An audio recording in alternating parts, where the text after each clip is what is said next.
Here's 10 nutrition facts that you're going to need if you want to improve in the gym. First off, I'm going to talk about how hydration works because not a lot of people know this. So a common misconception is that hydration is just, I just got to drink my water and I'll be good.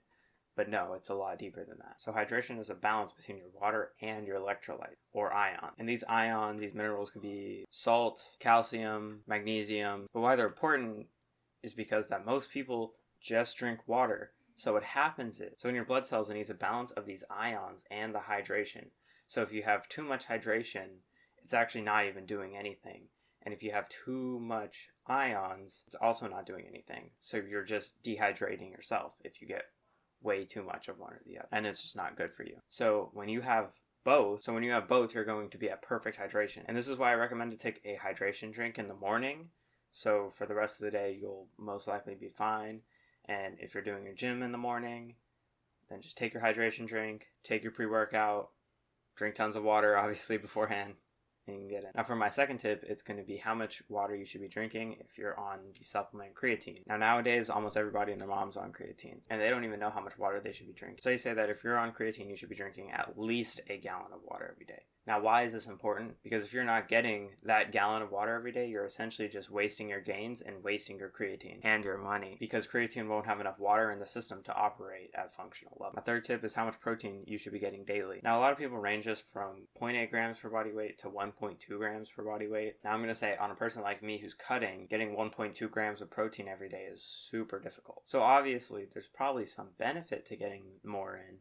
However, with the amount of calories I got, it's going to be more difficult. So what I do is I only take 1 gram per body weight. And 1 gram for me is enough to do as much as I need. So that'd be my recommendation to you. Go on a scale, find your body weight, get that many grams every single day. It's really important. Next tip I'm going to be talking about is protein quality. Now, not a lot of people know about this at all, which is surprising. So protein quality talks about how your granular wheat proteins are low quality protein and they're actually not even going to digest that much. And that is the low end. The medium end of protein qualities are your soy proteins and plant-based protein. They're alright. It's not the best. And on your high end, you're going to have from top your milk protein, your whey protein, your egg protein, and then your meats at the end of it. So as long as you're eating from those 4 groups, your protein is going to be digesting pretty well. If you're eating from the other 2 groups, all of that protein is not going to digest like you want it. So your 160 grams a day that you thought you were getting could be 140, depending on how much grams of those proteins you get every day. My next nutrition tip I'm going to be talking about is a lot of people have a misconception with protein per hour. They think, if you eat more than 20 grams of protein per hour, the rest of it's going to be wasted, and that is just not true. Someone said that a while back, and I think it just screwed up everybody.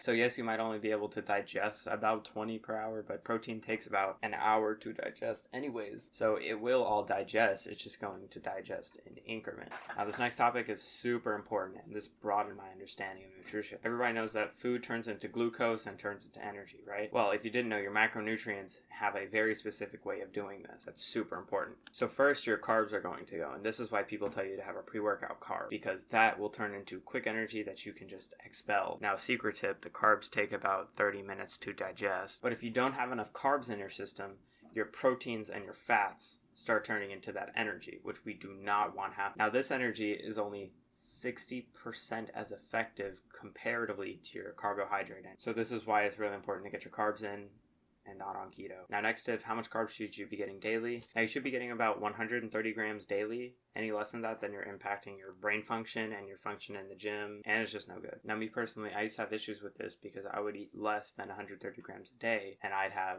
really bad brain fog. I just feel terrible all the time. Especially if you're cutting, it's not the best mix. So get your carbs in. Again, my next tip is going to be using salt to your advantage. Now, I know we brought up salt earlier with the ions, but let me bring it up again because you didn't know salt helps your pumps. But you want to be careful with salt. Like, I wouldn't go out looking for salty foods in specific for your pump, because in America, it's very easy to get your salt in daily. For me, my recommendation is I have a salt rice cake before I go to the gym, and that's a good pre-workout carb, and I get the salt in, as well as your pre-workout probably has sodium in it. So be careful. My last tips are to avoid eating foods specifically for sugar, fat, and cholesterol. Now, sugar, you can probably obviously guess. Like, that's super hard to keep in calories if you're eating tons of sugary foods. It's also just not good for you. There's no benefit to it besides a higher calorie count. For eating foods with fats, 99% of the time, if you're just eating normally and eating like meats and eggs and everything else, you're going to get your fat in like perfectly fine. Like, it's not that big of a deal. And lastly, cholesterol. Cholesterol is a really big problem in America, so I would recommend trying to